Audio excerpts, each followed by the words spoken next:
ఎదురెదురుగా వస్తున్న రెండు ద్విచక్ర వాహనాలు ఢీకొన్న ఘటనలో ఓ వ్యక్తి మృతి చెందగా ఓ బాలుడు గాయపడిన సంఘటన దర్శి మండలం బండి వెలిగండ్ల గ్రామ పరిసర ప్రాంతంలో చోటు చేసుకుంది. దర్శి మండల ఏఎస్ఐ వెంకటేశ్వర్లు తెలిపిన వివరాల ప్రకారం ప్రకాశం జిల్లా దొనకొండ మండలం రుద్రసముద్రం గ్రామానికి చెందిన నాలి ఆవులయ్య వ్యక్తిగత పని మీద దర్శి మండలం కృష్ణాపురం గ్రామానికి వెళ్లి తిరిగి రాజంపల్లి మీదుగా తన గ్రామానికి ద్విచక్ర వాహనంపై వెళ్తున్నారు.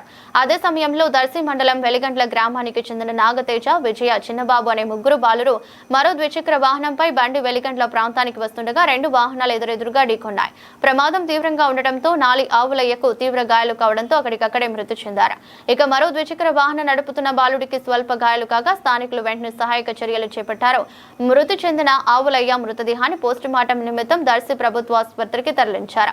ఘటనపై కేసు నమోదు చేసి దర్యాప్తు చేపిస్తున్నట్లు ఏఎస్ఐ వెంకటేశ్వర్లు తెలిపారు. మృతుడు నాలి ఆవులయ్యకు ఒక కుమారుడు, ఒక కుమార్తె ఉన్నట్లు కుటుంబ సభ్యులు తెలిపారు. ఘటనలో రుద్రసముద్రం గ్రామంలో విషాద ఛాయలు అలుముకున్నాయి.